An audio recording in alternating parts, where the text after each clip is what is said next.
Aku masih bisa merasakan dinginnya lantai itu di pipiku. Semuanya terjadi begitu cepat. Awalnya hanya perdebatan kecil. Hal sepele yang bahkan tak pantas disebut masalah.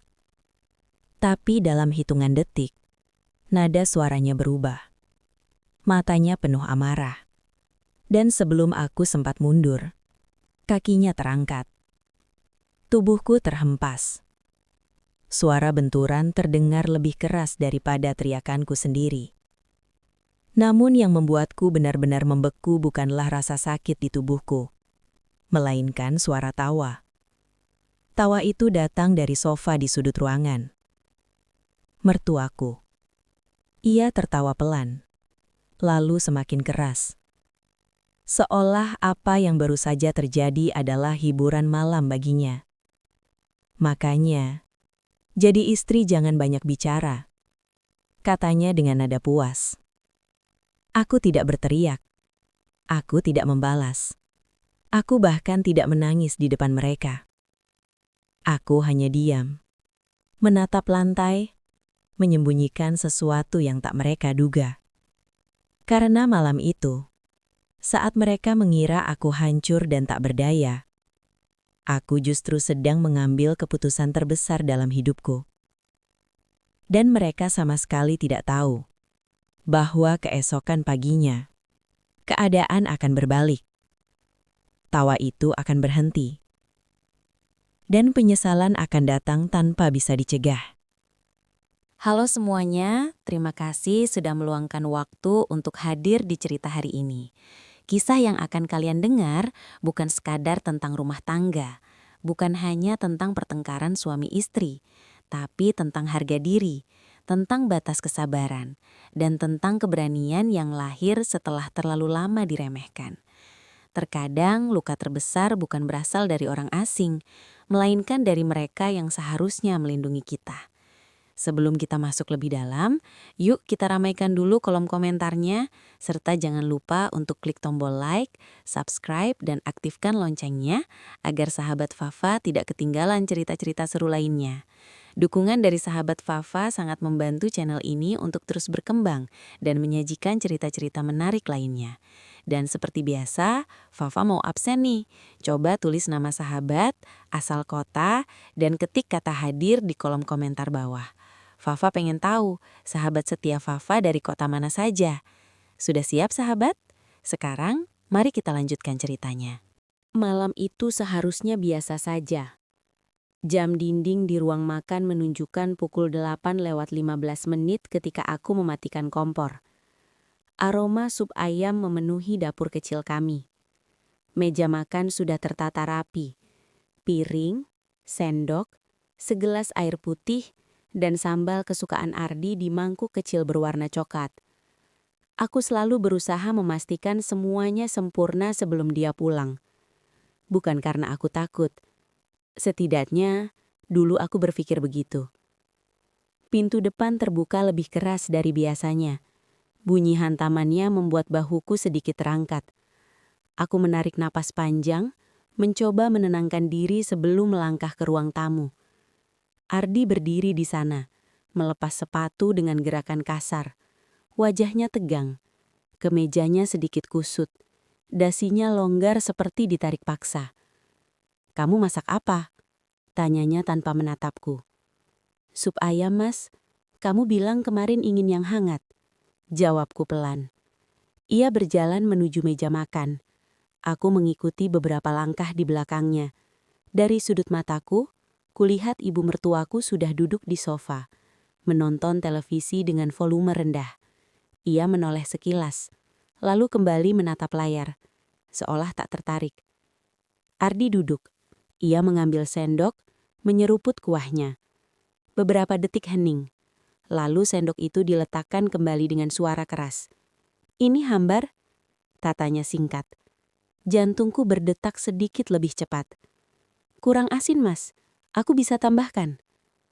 "Kamu ini gimana sih?" potongnya tajam. "Hal sesederhana ini saja tidak bisa." Aku segera berdiri, mengambil garam dari dapur. Tanganku sedikit gemetar. Bukan karena kata-katanya. Aku sudah terlalu sering mendengarnya.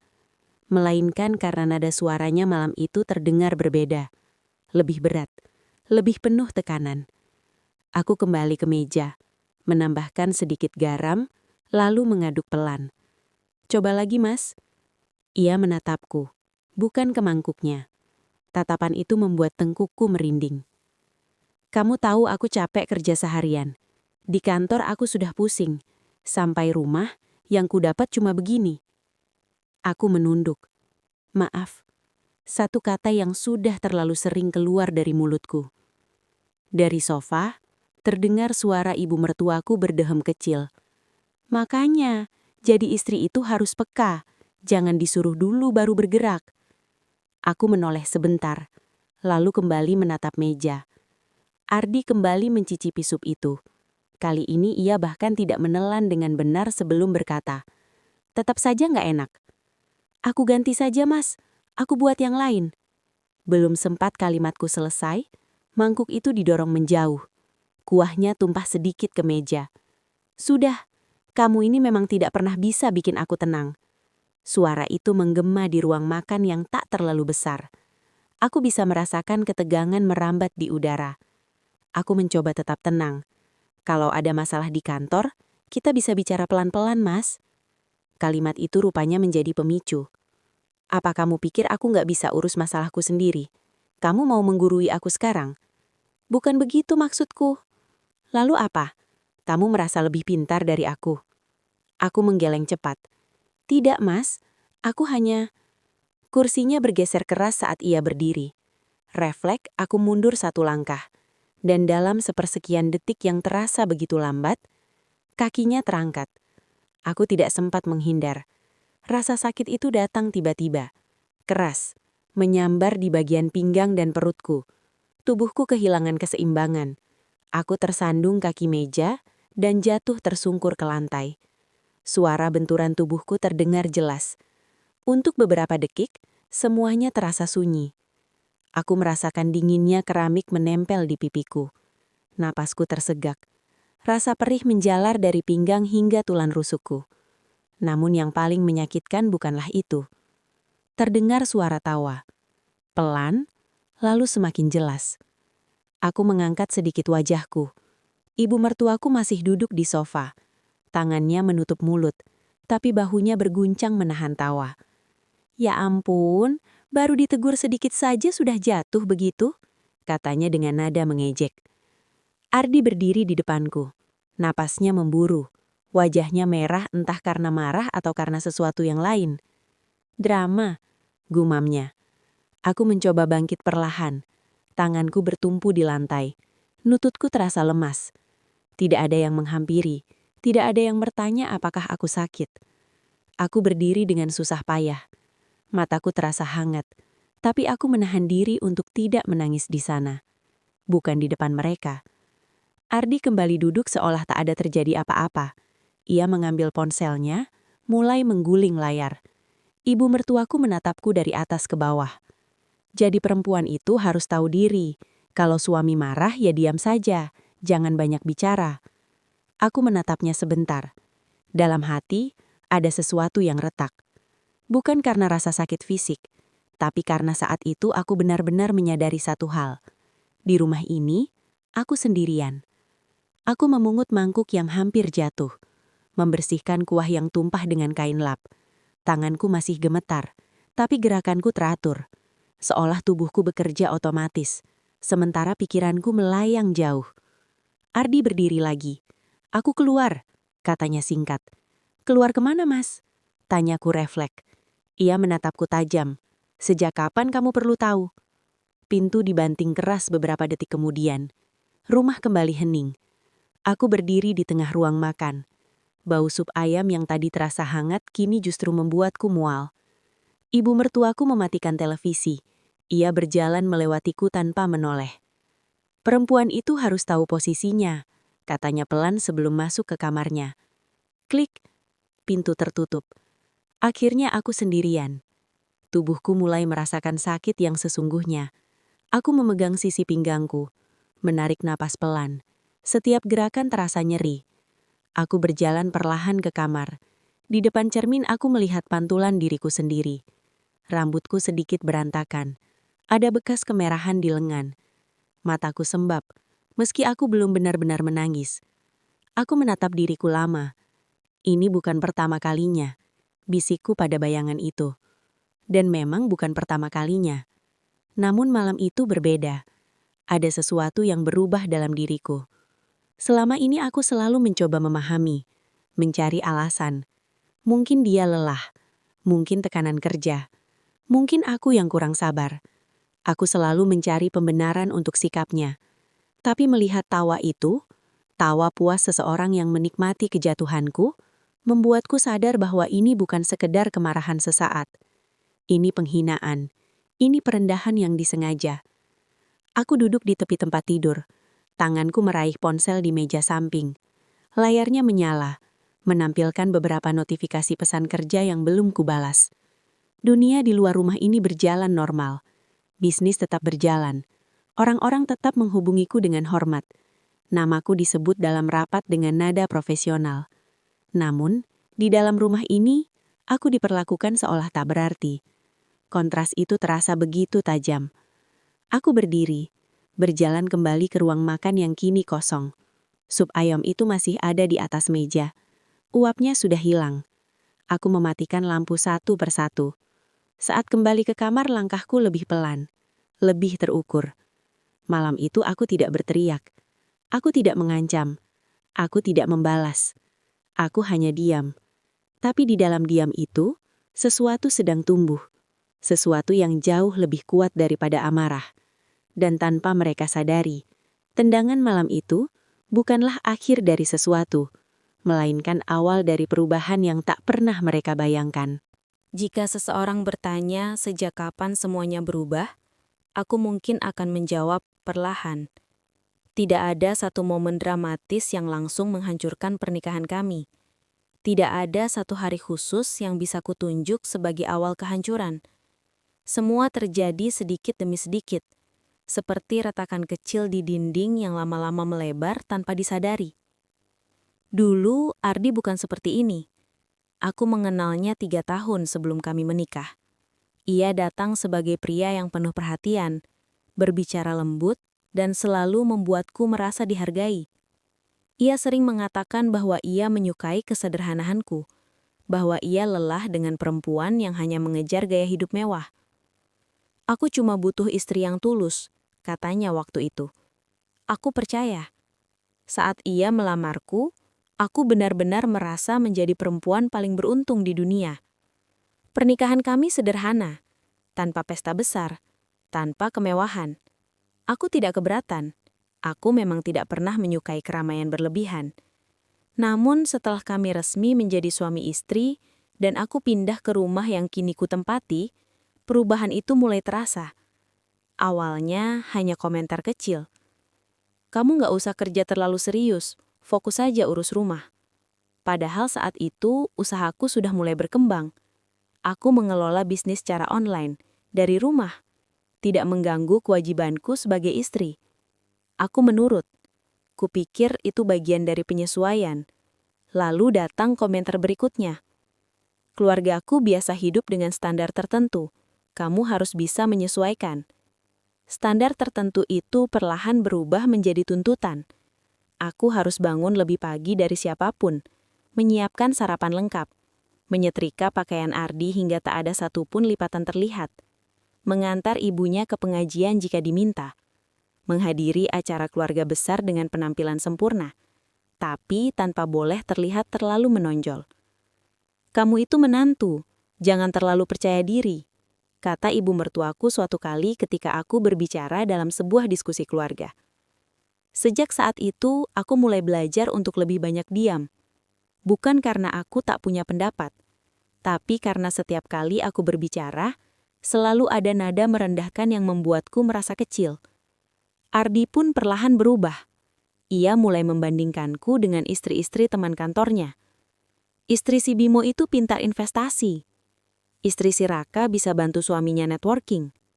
Nada suaranya selalu sama. Tidak berteriak, tapi cukup untuk membuatku merasa tidak cukup. Aku mencoba memperbaiki diri. belajar hal-hal baru, membaca lebih banyak, mengembangkan bisnisku diam-diam agar suatu hari aku bisa berdiri sejajar dengannya. Namun ketika ia tahu bisnisku mulai menghasilkan cukup besar, reaksinya bukan bangga, melainkan curiga. Kamu dapat uang sebanyak itu dari mana? Dari kerja keras tentu saja. Tapi ia menatapku seolah aku melakukan sesuatu yang memalukan.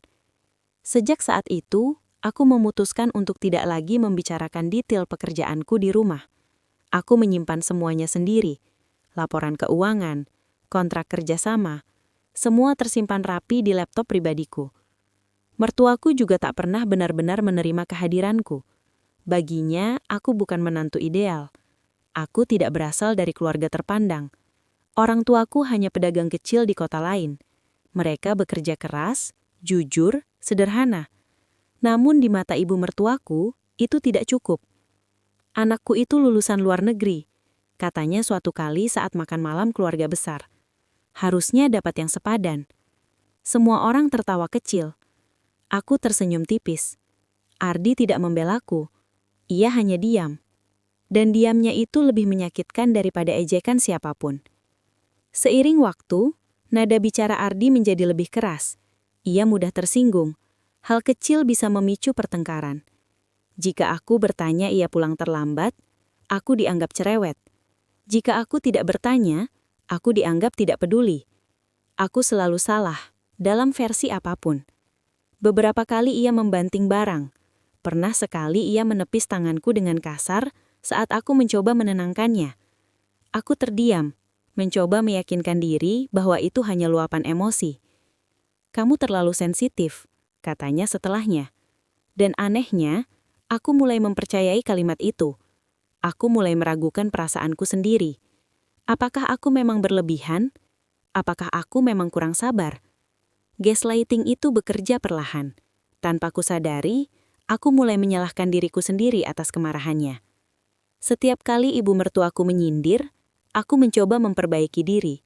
Setiap kali Ardi meninggikan suara, aku menurunkan suaraku. Aku berpikir mungkin jika aku cukup sabar, semuanya akan kembali seperti dulu. Namun kenyataannya, semakin aku diam, semakin mereka merasa berhak memperlakukanku sesuka hati. Suatu malam, beberapa bulan sebelum insiden tendangan itu terjadi, Ardi pulang dengan wajah kusut. Ia kehilangan proyek besar di kantor. Ia marah bukan hanya pada situasi, tapi pada dunia. Dan dunia itu, baginya, adalah aku. Kamu ini cuma beban, katanya saat itu. Kalimat itu menancap dalam. Beban. Aku yang membayar sebagian besar cicilan rumah. Aku yang diam-diam membantu keuangan ketika ia terlilit kartu kredit. Aku yang memastikan kebutuhan rumah selalu terpenuhi. Namun di matanya, aku beban. Aku tidak membalas. Aku hanya masuk ke kamar, menutup pintu dan menangis dalam diam. Aku tidak pernah menceritakan apa yang terjadi pada orang tuaku. Aku tidak ingin mereka khawatir. Mereka percaya aku bahagia, dan aku tidak sanggup menghancurkan keyakinan itu. Di luar rumah, aku tetap tersenyum, menghadiri rapat daring dengan percaya diri, mengelola tim kecilku dengan profesional. Di sana, pendapatku didengar, keputusanku dihormati. Ironisnya, aku merasa lebih dihargai oleh orang-orang yang bahkan belum pernah bertemu langsung denganku dibanding oleh suamiku sendiri. Aku sering bertanya pada diri sendiri, kapan tepatnya cinta itu berubah menjadi kontrol? Kapan perhatian berubah menjadi tuntutan? Kapan diskusi berubah menjadi intimidasi? Jawabannya selalu sama, perlahan. Dan karena perlahan itulah, aku tidak segera menyadarinya. Aku terlalu fokus mempertahankan pernikahan hingga lupa mempertahankan diriku sendiri. Setiap kali aku mencoba berbicara serius dengan Ardi tentang sikapnya, ia selalu memutar balik keadaan. Kamu terlalu drama. Kamu kurang bersyukur. Coba lihat istri-istri lain. Ada yang lebih parah. Kalimat-kalimat itu membuatku merasa bersalah karena merasa terluka. Aku mulai terbiasa menelan emosi, menahan tangis, menyimpan bukti-bukti kecil, foto memar, rekaman suara pertengkaran, bukan untuk membalas, tapi sebagai pengingat bahwa apa yang aku rasakan itu nyata, bahwa aku tidak mengada-ngada, Dan malam ketika ia menendangku hingga tersungkur, itu bukan kejadian pertama kekerasan terjadi. Itu hanya pertama kalinya dilakukan dengan begitu terang-terangan di depan ibunya. Dan pertama kalinya, tawa terdengar setelahnya. Tawa yang menandakan bahwa baginya, aku bukan lagi manusia yang harus dihormati, melainkan objek yang bisa direndahkan tanpa konsekuensi. Namun mereka salah dalam satu hal. Mereka mengira aku bertahan karena tidak punya pilihan. Padahal aku bertahan karena aku masih memberi kesempatan. Dan kesempatan itu perlahan mulai habis. Malam itu, setelah semua terjadi, aku duduk sendirian di kamar, menatap dinding yang dulu kupilih catnya dengan penuh harapan. Aku menyadari sesuatu dengan sangat jelas. Cinta yang memintamu kehilangan harga diri bukanlah cinta. Dan kesabaran yang terus-menerus dimanfaatkan bukanlah kebajikan.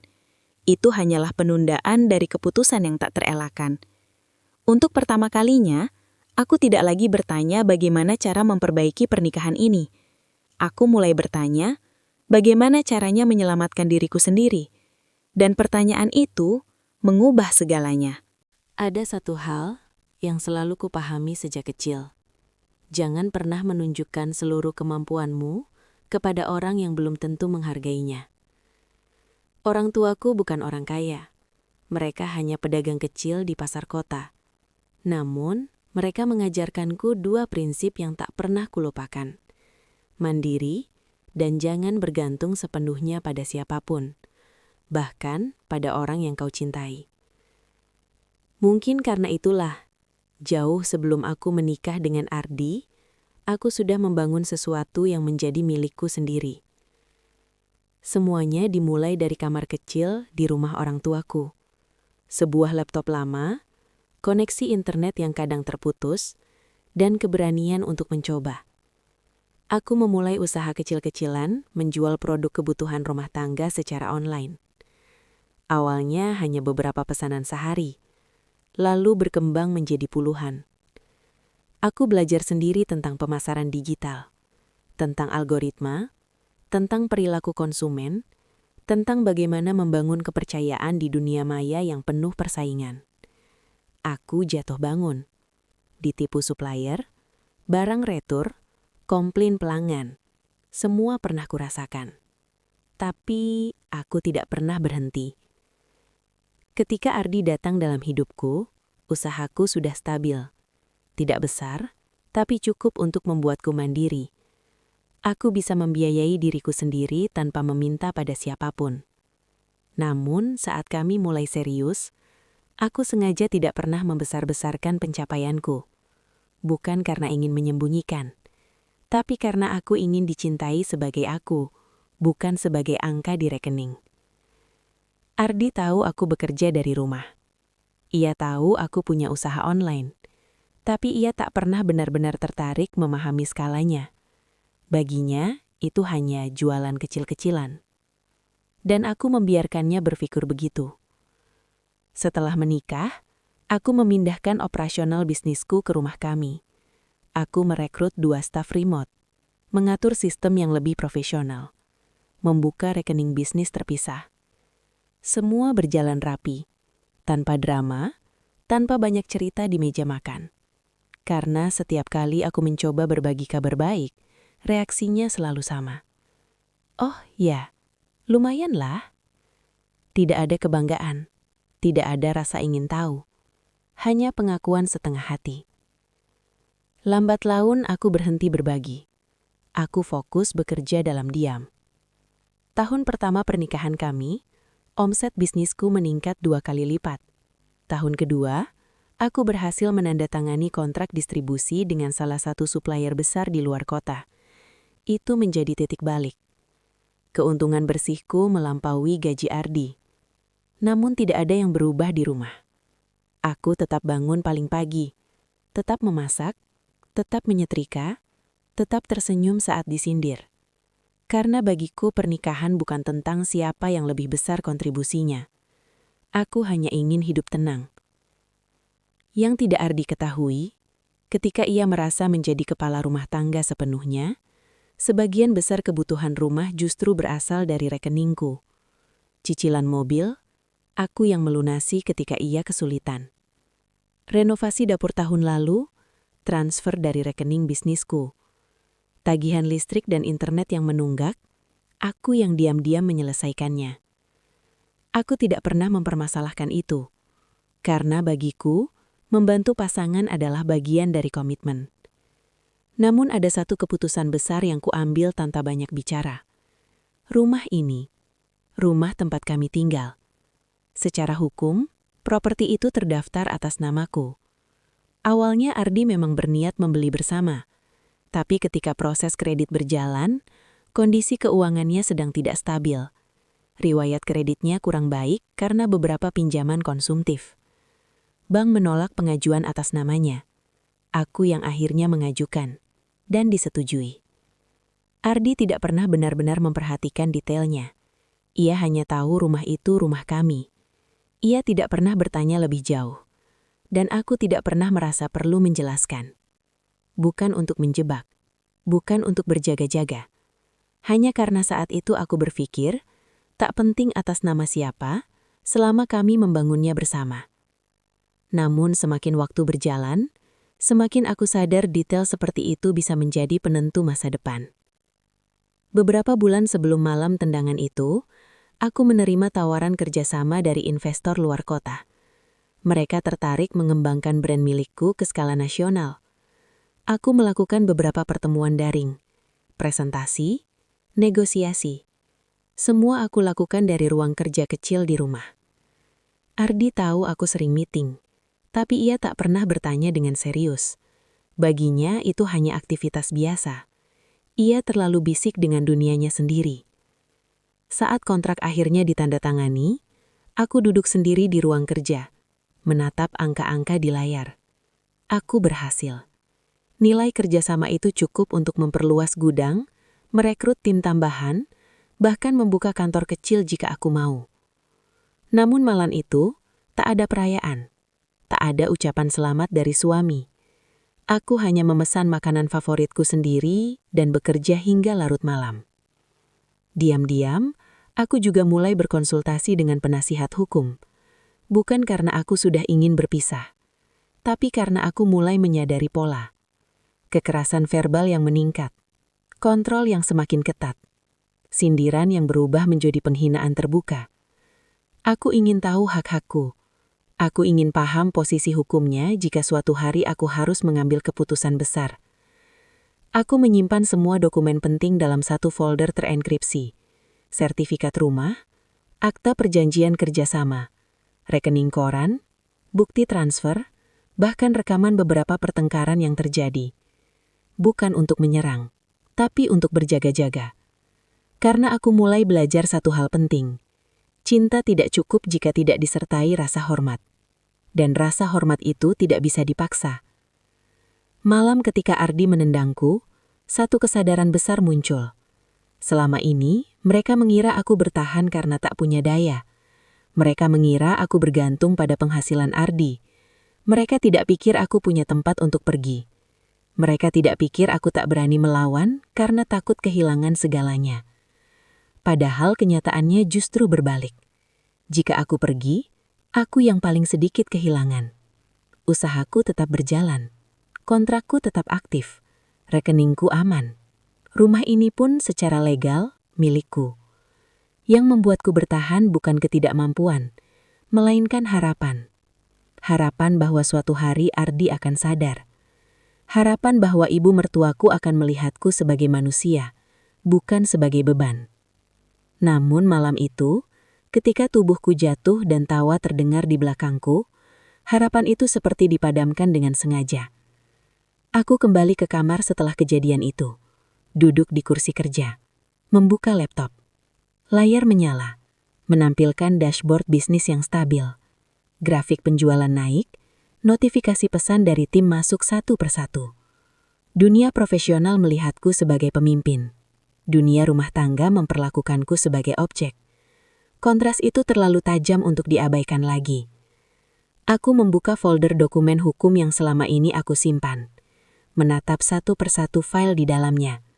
Semua rapi, semua siap. Aku tidak merasa marah saat itu. Yang kurasakan justru kejernihan. Pertama kalinya dalam 2 tahun pernikahan, aku melihat situasi ini tanpa emosi yang mengaburkan. Aku tidak lagi melihat Ardi sebagai pria yang harus kusematkan harapan. Aku melihatnya sebagai seseorang yang membuat pilihan. Dan setiap pilihan memiliki konsekuensi. Rahasia yang selama ini aku simpan bukanlah senjata. Itu adalah fondasi. Fondasi bahwa aku bisa berdiri sendiri kapanpun aku memutuskan untuk melangkah.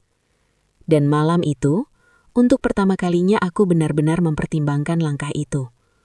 Mereka boleh saja meremehkanku. Mereka boleh saja menganggapku tidak punya kuasa. Tapi yang tidak mereka ketahui adalah satu hal sederhana. Aku tidak pernah selemah yang mereka bayangkan.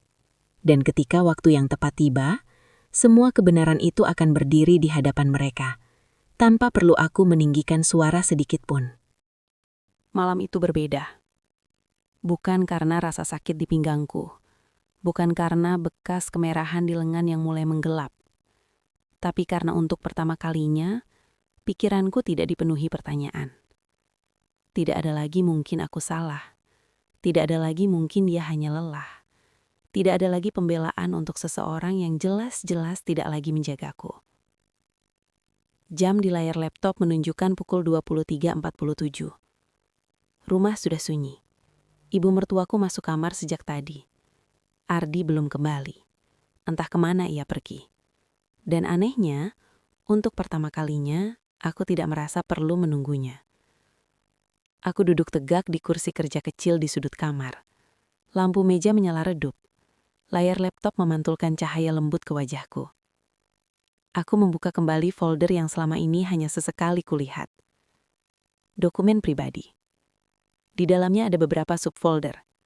Sertifikat rumah, rekening dan aset, kontrak bisnis, dan bukti kekerasan. Tanganku tidak bergemetar saat mengkliknya. Aku membuka rekaman suara pertengkaran 3 bulan lalu. Suara Ardi terdengar jelas, meninggi, menyalahkanku atas kegagalannya mendapatkan proyek. Lalu suara benda jatuh. Aku menutup file itu, bukan untuk mengingat rasa sakitnya, tapi untuk memastikan satu hal, aku tidak mengada-ngada. Semua ini nyata. Aku mengambil ponselku, membuka kontak bernama Bu Ratna, konsultan hukum. Namanya sudah ada di sana sejak 2 bulan lalu. Aku pernah berkonsultasi ringan dengannya. Hanya sebatas pertanyaan umum tentang hak istri dalam pernikahan, tentang kepemilikan aset, tentang perlindungan hukum terhadap kekerasan dalam rumah tangga. Saat itu aku belum berniat melakukan apa-apa. Aku hanya ingin tahu. Sekarang aku tidak lagi sekedar ingin tahu. Aku menarik nafas panjang, lalu menekan tombol panggil. Beberapa detik berlalu sebelum suara tenang di ujung sana menjawab. Halo? Bu Ratna? Ini saya, Alia. Ya, Alia? Ada yang bisa saya bantu? Aku terdiam 1 detik. Kalimat berikutnya terasa berat, tapi jelas. Saya ingin menjalankan semuanya. Hening singkat di seberang sana. Apakah sudah terjadi sesuatu malam ini? Tanyanya hati-hati. Aku menatap ke arah pintu kamar yang tertutup. Iya. Aku tidak menjelaskan panjang. Tidak perlu. Suaraku sudah cukup. Baik Ratna terdiam beberapa detik lalu berkata dengan nada profesional yang tetap hangat. Kita bisa mulai prosesnya besok pagi. Saya akan siapkan draft gugatan dan surat pemberitahuan terkait status properti. Apakah Anda sudah yakin sepenuhnya? Aku menatap pantulan wajahku di layar laptop. Tidak ada lagi keraguan. Saya yakin. Kalimat itu terasa seperti pintu yang akhirnya kubuka setelah lama terkunci. Setelah telepon ditutup, aku duduk diam beberapa menit. Aneh, tidak ada ledakan emosi, tidak ada tangis panjang. Yang ada hanya keheningan yang terasa bersih. Keputusan seringkali tidak datang dalam bentuk amarah. Kadang ia hadir sebagai ketenangan yang tak tergoyahkan. Aku berdiri, berjalan pelan ke lemari pakaian. Membuka laci kecil di bagian bawah. Di sana tersimpan map berisi dokumen asli, sertifikat rumah, perjanjian kerjasama dan beberapa bukti transfer besar yang selama ini kupakai membantu keuangan rumah tangga.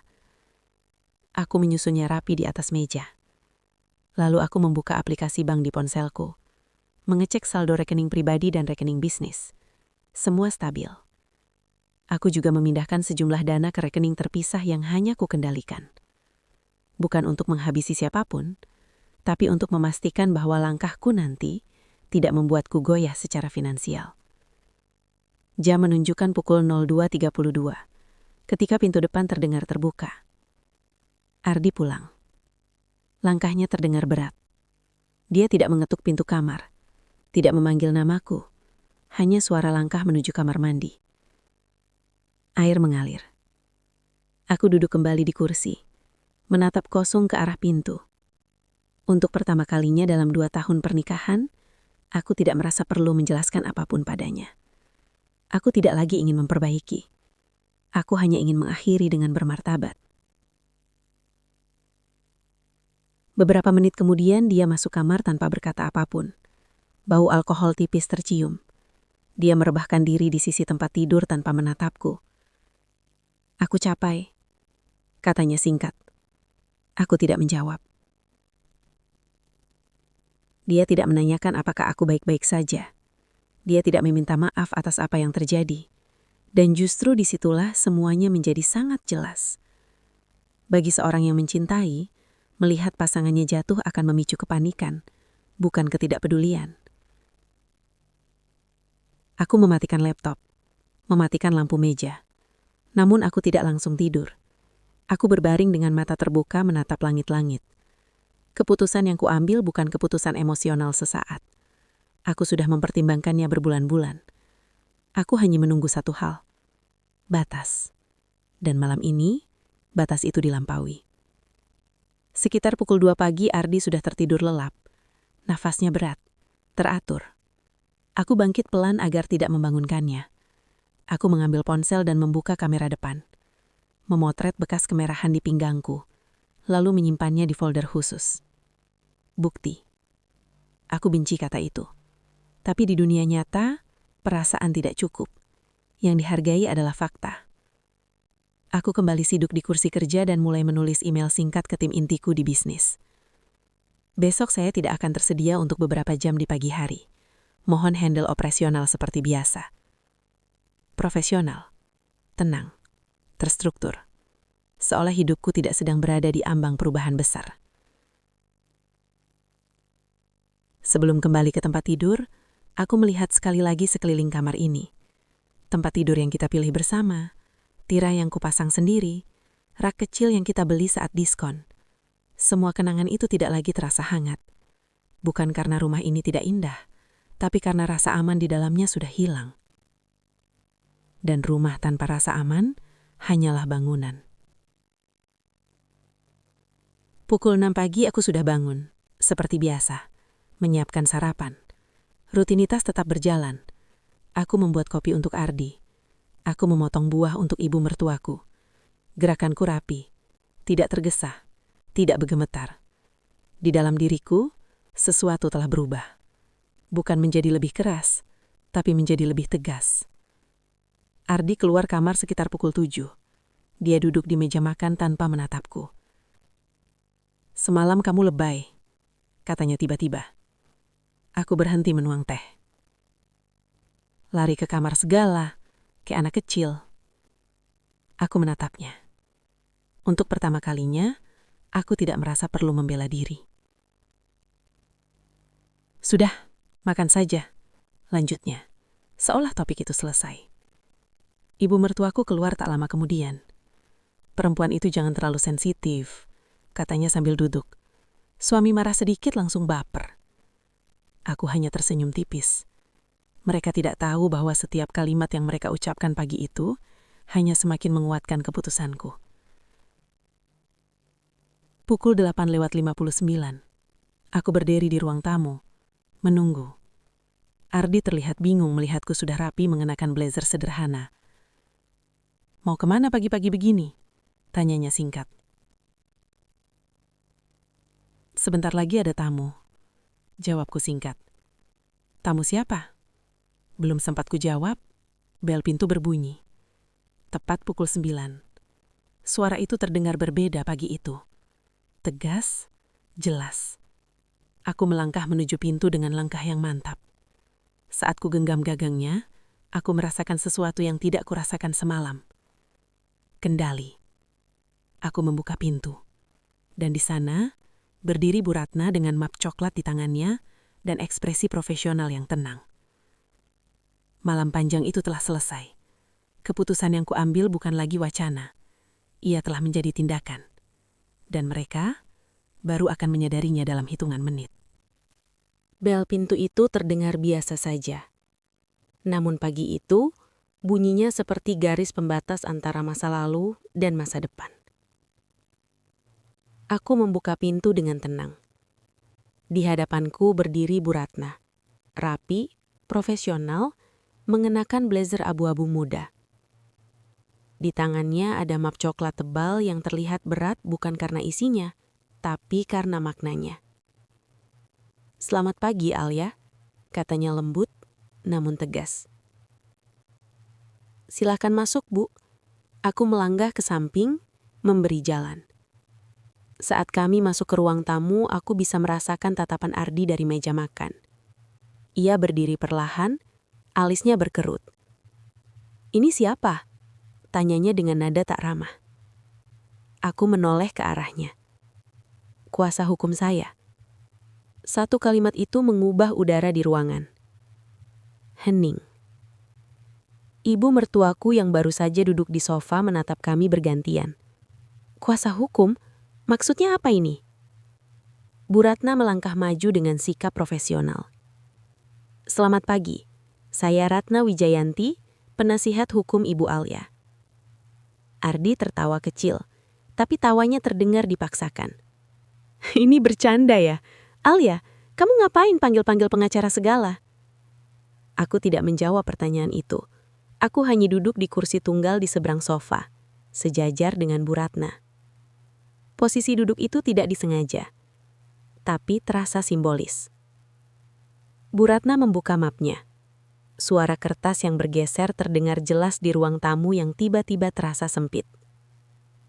"Kami datang untuk menyampaikan beberapa hal secara resmi," katanya dengan nada terukur. "Pertama, terkait permohonan gugatan cerai yang telah diajukan oleh klien saya." Ardi membeku.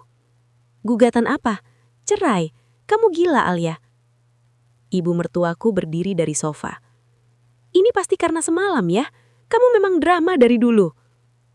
Aku tetap tenang. Tanganku terlipat rapi di pangkuan.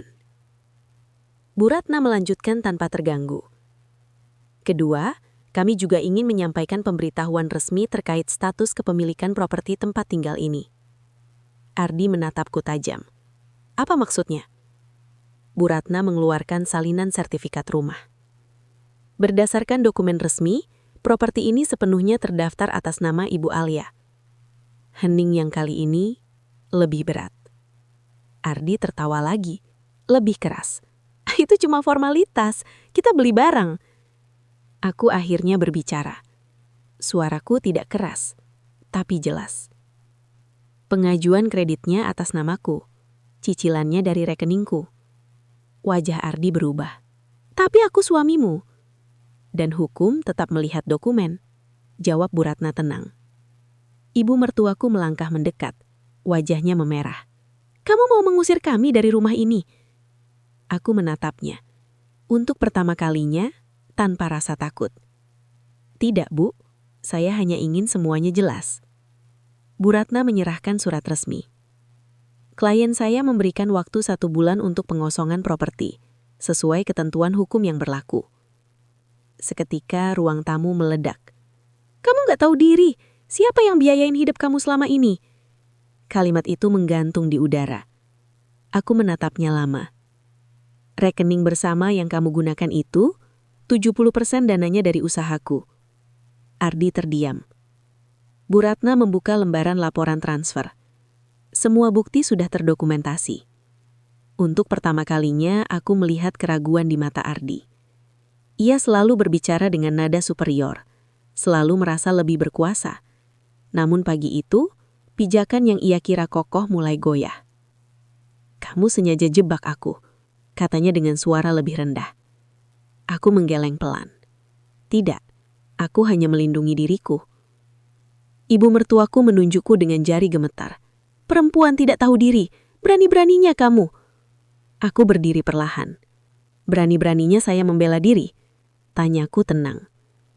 Ardi melangkah mendekat, tapi Bu Ratna berdiri lebih dulu, menjaga jarak profesional. "Mohon jaga sikap," katanya tegas. "Segala bentuk intimidasi tambahan akan kami catat." Ardi mundur setengah langkah. Untuk pertama kalinya sejak kami menikah, ia tidak lagi menjadi pihak yang paling dominan di ruangan itu. Pukul 9:20. 20 menit yang terasa seperti 20 tahun. Aku menatap wajah suamiku, atau mungkin lebih tepatnya, pria yang pernah menjadi suamiku. Ia tampak kehilangan arah. "Kamu gak bisa lakukan ini, kita bisa bicarakan baik-baik." Sudah 2 tahun aku mencoba bicara baik-baik. Bu Ratna menyusun kembali dokumen. "Semua komunikasi selanjutnya akan melalui kantor kami," ujarnya formal. Ibu mertuaku duduk kembali di sofa, wajahnya pucat. Tidak ada lagi tawa puas seperti semalam. Yang ada hanya keterjekutan. Ardi menatapku lama. "Apa kurangnya aku?" Tanyanya kali ini bukan dengan marah, tapi dengan ego yang terluka. Aku terdiam sejenak. "Rasa hormat," jawabku. Satu kata itu terasa lebih tajam daripada semua teriakan sebelumnya. Bu Ratna memberi isyarat bahwa pertemuan cukup. Kami berjalan menuju pintu. Sebelum keluar, aku berhenti sejenak dan menoleh. Rumah itu terlihat sama seperti kemarin. Namun rasanya berbeda. Kali ini, aku tidak merasa kecil di dalamnya. Pintu tertutup di belakang kami. Di luar sana, udara pagi itu terasa lebih segar. Aku menarik nafas panjang. Bu Ratna menatapku. "Anda baik-baik saja?" Aku mengangguk. "Iya." Dan untuk pertama kalinya dalam waktu yang sangat lama, jawaban itu benar-benar jujur. Pagi itu bukan tentang balas dendam, bukan tentang memalukan. Itu tentang mengembalikan keseimbangan, tentang menunjukkan bahwa kesabaran bukan berarti bisa diinjak, tentang membuktikan bahwa diam bukan berarti tak berdaya. Di dalam rumah itu mungkin mereka masih berdiri dalam kebingungan. Tapi di luar sini, aku sudah melangkah maju, dan langkah itu tidak akan mundur lagi. Pagi itu belum benar-benar selesai. Setelah Bu Ratna pergi, rumah terasa sunyi. Tapi bukan sunyi yang damai, sunyi yang tegang, sunyi yang seperti menunggu ledakan berikutnya. Aku berdiri beberapa saat di teras sebelum akhirnya kembali masuk. Begitu pintu tertutup di belakangku, aku bisa merasakan atmosfer yang berbeda. Udara terasa berat. Tatapan Ardi tidak lagi sama. Bukan lagi tatapan penuh superioritas, melainkan campuran antara marah, bingung, dan untuk pertama kalinya, cemas. "Alia," katanya pelan, tapi nadanya menahan sesuatu. "Kita perlu bicara." Aku menaruh tas di atas meja dengan tenang. "Kita sudah bicara." "Bukan begini caranya," suaranya meninggi lagi. "Kamu langsung bawa pengacara, tanpa ngomong dulu." Aku menatapnya lurus. Sudah 2 tahun aku mencoba ngomong. Ibu mertuaku berdiri di belakangnya. Wajahnya masih tegang. "Ini semua karena kamu terlalu dimanjakan. Dikasih hati, minta jantung." Aku tersenyum tipis. "Dimanjakan," ulangku pelan. Ardi berjalan mondar-mandir di ruang tamu. Tangannya menyapu rambutnya dengan frustasi. "Kamu pikir gampang cerai? Kamu tahu konsekuensinya." "Aku sangat tahu," jawabku tenang. "Dan memang aku tahu. Aku tahu prosesnya. Aku tahu tahapan hukumnya. Aku tahu apa yang akan terjadi pada pembagian harta, tanggung jawab, hingga reputasi. Semua sudah kupelajari. Karena keputusan seperti ini tidak boleh diambil tanpa perhitungan." Ardi berhenti berjalan. "Kamu sengaja diam selama ini ya?" Tanyanya dengan nada menuduh. "Sengaja ngumpulin bukti?" Aku tidak menjawab langsung. Aku hanya memastikan kalau suatu hari aku perlu melindungi diri, aku siap. Kalimat itu seperti menamparnya. Selama ini ia mungkin berpikir aku bertahan karena tak punya pilihan, bahwa aku tidak akan pernah berani melangkah. Sekarang, fakta berdiri di depannya, dan fakta tidak bisa dibantah dengan teriakan. Ia mendekat beberapa langkah, tidak agresif, tapi mencoba mengintimidasi dengan kedekatan. Kamu nggak bisa hidup tanpa aku. Aku mengangkat alis sedikit. Kenapa tidak? Ia terdiam sepersekian detik. Itulah titik balik kecil itu, ketika ia menyadari kalimatnya tidak lagi punya kekuatan. Ibu mertuaku tiba-tiba berkata, "Kamu ini lupa siapa yang angkat derajat kamu." Aku menoleh pelan. Derajat saya tidak pernah ditentukan oleh siapa saya menikah. Sunyi lagi. Aku bisa melihat perubahan di wajah mereka. Dari marah menjadi defensif. Ardi mencoba taktik lain. Kalau ini soal semalam, aku bisa minta maaf. Aku menatapnya dalam. Minta maaf bukan menghapus pola. Ia mengerutkan kening. Maksud kamu? Semalam bukan kejadian pertama. Ia tidak membantah, karena ia tahu. Beberapa menit berikutnya dipenuhi percakapan yang lebih rasional, atau setidaknya mencoba rasional. Ardi duduk di kursi, kepalanya tertunduk. Kalau kamu mau pisah, kenapa nggak dari dulu? Tanyanya lebih pelan. Karena aku masih berharap. Tapi kalimat itu tidak kuucapkan. Karena aku memberi kesempatan. Jawabku akhirnya. Dan sekarang, kesempatannya habis. Kalimat itu terasa final. Ia menghembuskan nafas panjang. Kamu mau ambil semua? Pertanyaan itu mengungkap apa yang sebenarnya ia takutkan. Bukan kehilangan aku, tapi kehilangan stabilitasnya. Aku hanya mengambil apa yang memang milikku. Bu Ratna sudah menjelaskan pagi tadi. Secara hukum, aset utama atas namaku. Kontribusi keuangan terdokumentasi. Bukti kekerasan ada. Ardi mungkin baru sekarang menyadari bahwa struktur yang ia anggap menguntungkannya ternyata rapuh. Ponselku bergetar. Pesan dari Bu Ratna. Jika ada tekanan atau intimidasi lanjutan, segera beritahu saya. Aku menyimpan kembali ponsel itu. Ardi menatapku. Kamu benar-benar siap hancurin semuanya. Aku menarik nafas pelan. Tidak, aku siap menghentikan yang sudah lama rusak. Perbedaan maknanya besar. Ibu mertuaku duduk perlahan. Wajahnya tampak lebih tua pagi itu. Kamu tega lihat anak saya begini, katanya lirih. Pertanyaan itu menusuk tapi tidak menggoyahkan. Apa ibu tega melihat saya ditendang? Ia terdiam. Pertanyaan itu menggantung di ruangan seperti cermin yang memaksa mereka melihat kembali kejadian semalam. Ardi berdiri lagi. Aku cuma emosi. Emosi tidak membenarkan kekerasan. Semua orang bisa khilaf. Sekali mungkin khilaf. Berkali-kali itu pilihan. Kata-kataku tidak keras, tapi jelas, terukur. Dan untuk pertama kalinya, ia tidak punya bantahan instan. Waktu berjalan lambat pagi itu. Sekitar 1 jam kemudian, Ardi akhirnya duduk lemas. Kamu nggak nyangka, kamu selama ini setenang itu tapi ternyata... Ternyata apa? Tanyaku. Ternyata kamu sudah siap meninggalkan. Aku tersenyum tipis. Siap bukan berarti ingin, tapi perlu. Itulah perbedaan yang sering tak dipahami orang. Aku tidak menikah untuk bercerai. Aku tidak bertahan 2 tahun untuk membalas. Aku bertahan karena aku percaya pernikahan layak diperjuangkan. Namun perjuangan tidak boleh sepihak.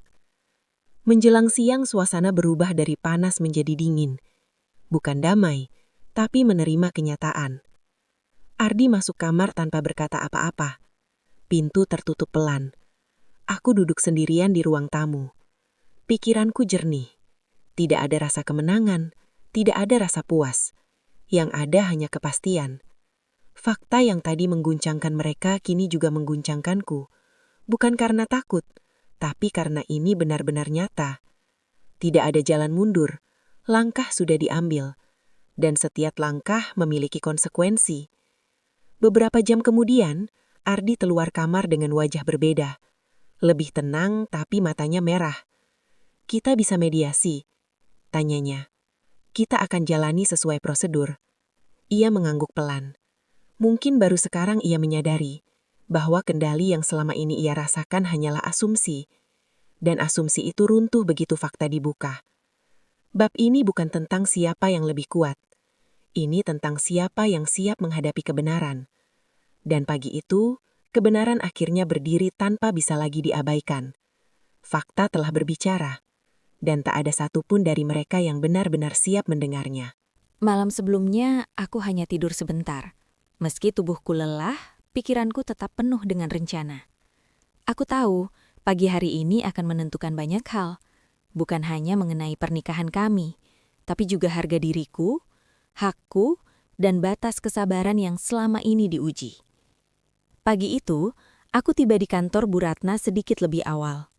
Ruangan rapat profesional, rapi, dinding putih bersih, meja kayu besar dengan kursi kulit hitam. Semua menandakan bahwa ini bukan hanya pertemuan biasa. Ini adalah medan pertarungan resmi. Namun aku berada di posisi yang paling aman. Bu Ratna menyapaku dengan senyum tipis. "Siap, Alia?" Aku mengangguk. "Siap." Ia menutup map besar berisi dokumen, menyerahkannya padaku, seolah memberi energi dan pengingat bahwa aku tidak sendirian. Aku menyimpan napas panjang dan mencoba menenangkan diri.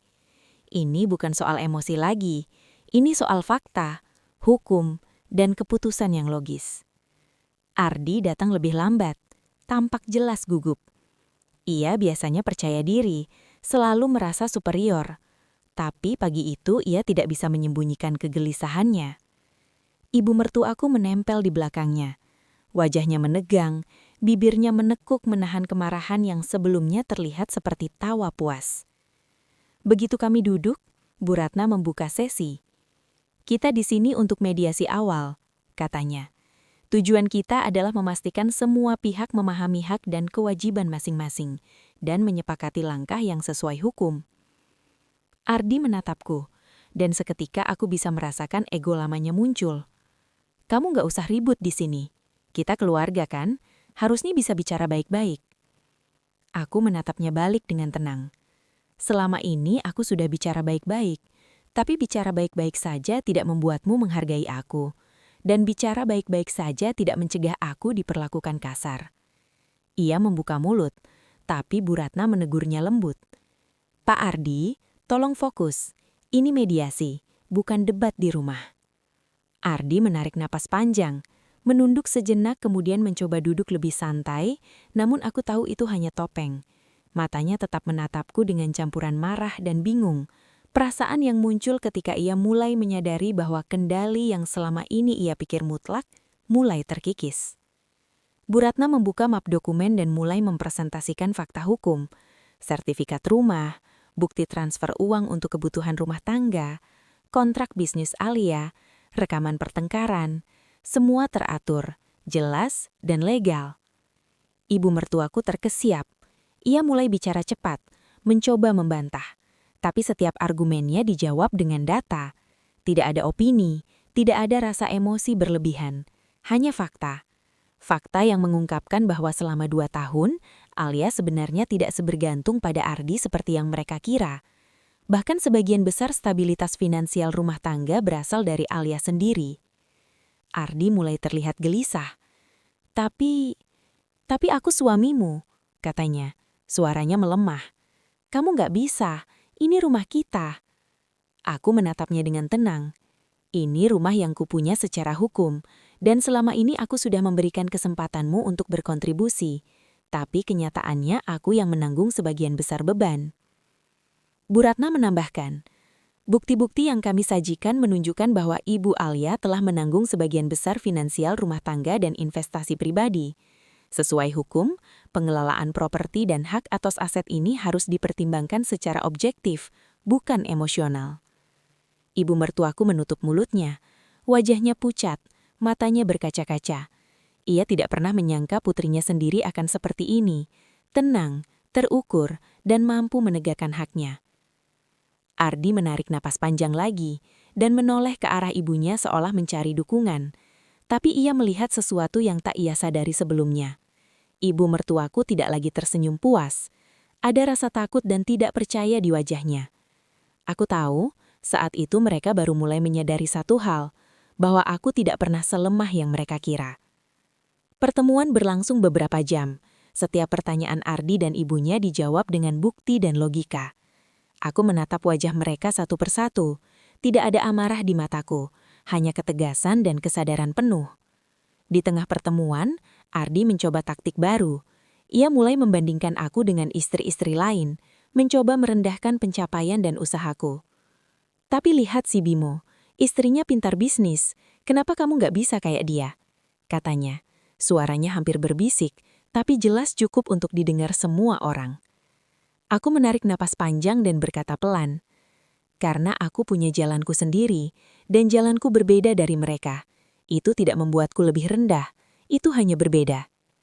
Bu Ratna menambahkan, setiap individu memiliki hak untuk menentukan cara mengelola aset dan kehidupan mereka. Tidak ada seorang pun yang berhak merendahkan atau mengancam, apalagi melalui kekerasan. Ardi menatapku, matanya mulai berkaca-kaca. Aku bisa merasakan pergeseran psikologis di sana. Dari orang yang selalu dominan, kini ia mulai menyadari konsekuensi perilaku dan kata-katanya sendiri. Pertemuan berlanjut, dengan pembahasan teknis mengenai aset dan pembagian properti. Bu Ratna menegaskan bahwa setiap langkah harus tercatat, sesuai prosedur hukum. Aku tetap tenang. Tidak ada rasa dendam, tidak ada keinginan untuk memalukan. Yang ada hanyalah ketegasan bahwa aku berhak mendapatkan perlindungan, harga diri, dan keadilan. Ibu mertuaku mencoba membantah beberapa hal, tapi setiap bantahan dijawab dengan bukti yang tak terbantahkan. Wajahnya perlahan berubah dari marah menjadi terdiam, matanya menatap ke lantai. Ardi menarik napas panjang lagi. Aku nggak nyangka, aku nggak tahu kamu sebegini kuat. Aku menatapnya, tenang. Aku tidak pernah lemah, aku hanya diam, memberi kesempatan. Bu Ratna menutup map dokumen. Pertemuan ini selesai, kita akan lanjutkan mediasi sesuai jadwal hukum. Semua pihak diharapkan menjaga sikap profesional. Ardi dan ibu mertuanya keluar dari kantor, wajah mereka campuran antara terkejut, marah, dan perlahan menyadari kesalahan mereka. Aku menatap mereka pergi. Untuk pertama kalinya, aku tidak merasa takut. Aku menatap map di tanganku, bukti yang selama ini aku sembunyikan, dan merasa lega. Selama ini semua itu bukan untuk balas dendam. Semua itu hanya untuk memastikan aku aman, terhormat, dan dihargai. Ketika pintu kantor tertutup di belakang mereka, aku duduk kembali, menarik napas panjang. Hari ini bukan kemenangan dramatis, tapi hari ini adalah pembuktian bahwa kesabaran dan ketenangan bisa lebih kuat daripada teriakan, bahwa fakta dan bukti bisa mengalaskan superioritas yang salah pakrapan. Dan yang paling penting, aku mulai merasakan sesuatu yang tak pernah kurasakan selama 2 tahun pernikahan. Kendali atas hidupku sendiri. Aku tersenyum tipis, menatap cahaya matahari pagi yang masuk melalui jendela kantor. Untuk pertama kalinya, aku benar-benar merasa bebas. Pagi itu berbeda dari hari-hari sebelumnya. Aku bangun lebih awal, seperti biasa. Tapi tidak ada rasa cemas, tidak ada ketakutan yang menggantung. Yang ada hanyalah ketegasan dan persiapan. Selama 2 minggu terakhir, semua dokumen hukum, bukti transfer, dan rekaman pertengkaran telah tersusun rapi. Semua langkah sudah dikalkulasi. Setiap tindakan Ardi dan ibunya yang mencoba mengintimidasi atau meremehkanku sudah kuprediksi. Aku menatap cermin pagi itu. Wajahku tenang tapi tegas. Aku menarik napas panjang. Hari ini adalah hari yang akan menentukan segalanya. Pukul 8 pagi aku sudah berada di rumah, memastikan semua persiapan berjalan lancar. Timku yang bekerja remote telah mengatur semuanya agar aku bisa fokus tanpa gangguan. Pukul 9, Bu Ratna tiba, membawa dokumen resmi dari pengadilan. Kami menyiapkan ruang tamu sebagai ruang mediasi kedua, kali ini dengan suasana yang lebih formal.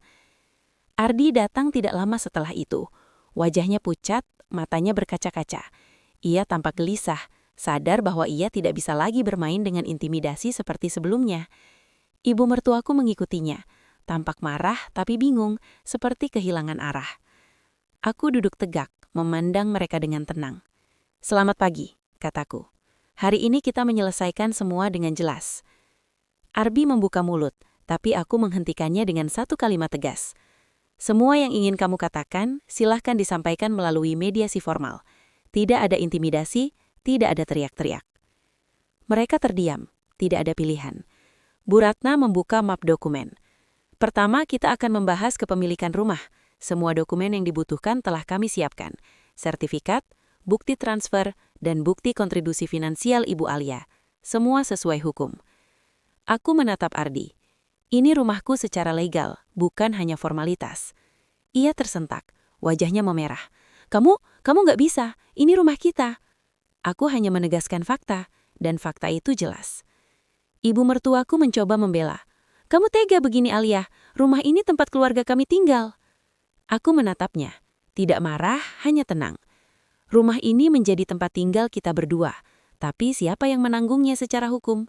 Itu fakta. Aku tidak merampas, aku menegaskan hakku.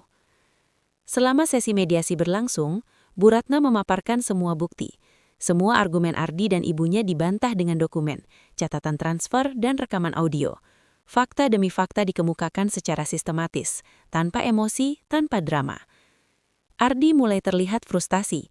Aku nggak menyangka," katanya pelan. "Selama ini aku merasa dominan, tapi ternyata aku salah." Aku menatapnya, tenang. Dominasi bukan tentang siapa yang teriak paling keras. Dominasi adalah rasa hormat, dan selama ini kamu tidak menghormati aku. Bu Ratna menambahkan, "Selain kepemilikan rumah, kita juga membahas pembagian aset yang telah disepakati secara hukum. Semua dokumen telah lengkap, termasuk bukti kontribusi Ibu Alia terhadap finansial rumah tangga. Tidak ada kekeliruan dalam prosedur hukum yang kami jalankan." Ibu mertuaku tampak terdiam, matanya berkaca-kaca, sadar bahwa selama ini ia salah menilai menantunya. Ardi mencoba menekan psikologis dengan nada marah, tapi reaksinya kini berbeda. Ia mulai kehilangan kendali, matanya merah, napasnya sengal-sengal. Aku mengambil napas panjang, menyadari momen ini adalah klimaks dari semua kesabaran dan strategi yang kujalankan selama 2 tahun. "Selama ini," kataku perlahan, "mereka berpikir aku lemah. Mereka pikir aku bergantung pada Ardi. Mereka pikir aku tidak berdaya. Tapi kenyataannya, aku selalu memiliki kendali atas hidupku sendiri. Dan hari ini, semua fakta itu terbuka." Ardi menunduk, tak ada kata-kata lagi. Ibu mertuaku terlihat bingung, matanya menatap meja, seolah mencoba menahan realitas yang terbentang di depannya. Bu Ratna menyerahkan salinan dokumen final. Semua ini adalah dokumen resmi dari pengadilan. Keputusan selanjutnya akan mengikuti prosedur hukum. Semua pihak diharapkan mematuhi ketentuan yang ada. Aku menatap Ardi untuk terakhir kali. Tidak ada amarah, tidak ada dendam, hanya ketegasan. "Kamu punya waktu 1 bulan untuk menata diri," kataku pelan. "Aku tidak ingin konflik, tapi aku juga tidak akan membiarkan diriku diinjak lagi." Ardi terdiam, air matanya menetes perlahan. Ia baru menyadari bahwa dominasi yang selama ini ia pikirkan hanyalah ilusi. Ibu mertuaku menunduk, diam. Ia tidak bisa berkata apa-apa lagi. Semua yang ia anggap benar selama ini ternyata salah. Aku menatap mereka berdua dan tersenyum tipis. Ini bukan tentang membalas, ini tentang menegakkan hak dan harga diri. Pukul 12 siang, mereka meninggalkan rumah. Tidak ada teriakan, tidak ada tawa puas. Hanya kesunyian yang berat, tanda bahwa semuanya telah berubah. Aku duduk di ruang tamu, menatap rumah yang selama ini menjadi saksi bisu perjuangan. Hati terasa lega. Selama 2 tahun aku menahan rasa sakit, dihina dan direndahkan. Tapi hari ini semuanya berbeda. Aku membuka laptop, menatap dashboard bisnis. Semua berjalan normal, semua stabil. Aku tersenyum. Kesadaran datang, bukan kekerasan atau intimidasi yang menentukan hidupku. Bukan dendam yang mengubah situasi, tapi kesabaran, strategi, dan keberanian untuk menegakkan hak sendiri. Hari itu bukan kemenangan dramatis, tapi kemenangan yang nyata, kemenangan yang membuatku berdiri tegak. Aku menatap jendela, cahaya matahari pagi menyinari ruangan. Dunia luar tetap berjalan, tapi aku telah menemukan kedamaian di tengah perubahan yang terjadi. Ini adalah hari yang menegaskan satu hal, bahwa harga diri tidak bisa diinjak, Bahwa ketegasan bisa menaklukkan intimidasi. Bahwa diam bukan berarti lemah, tapi terkadang merupakan strategi paling kuat. Dan aku tersenyum, menyadari bahwa hidupku kini sepenuhnya di tanganku sendiri. Hari ini, aku berdiri dengan tenang, menyadari bahwa semua yang terjadi bukan tentang balas dendam atau mempermalukan orang lain. Ini tentang harga diri, batas kesabaran, dan keberanian menegakkan hak sendiri. Kita tidak bisa memilih bagaimana orang lain bersikap, tapi kita selalu bisa memilih bagaimana meresponsnya. Ketegasan, kesabaran, dan keberanian adalah kunci untuk menjaga diri tetap utuh. Aku ingin mengucapkan terima kasih kepada kalian yang sudah mendengarkan sampai akhir. Setiap cerita seperti ini bukan hanya hiburan, tapi juga pengingat bahwa kekerasan dan intimidasi tidak boleh ditoleransi, dan setiap orang berhak melindungi dirinya sendiri. Jangan lupa untuk like, subscribe, dan aktifkan notifikasi agar kalian tidak ketinggalan cerita inspiratif dan pembelajaran hidup berikutnya. Sampai jumpa di kisah cerita berikutnya, dan ingat, berani berdiri untuk diri sendiri adalah langkah pertama menuju kebebasan sejati.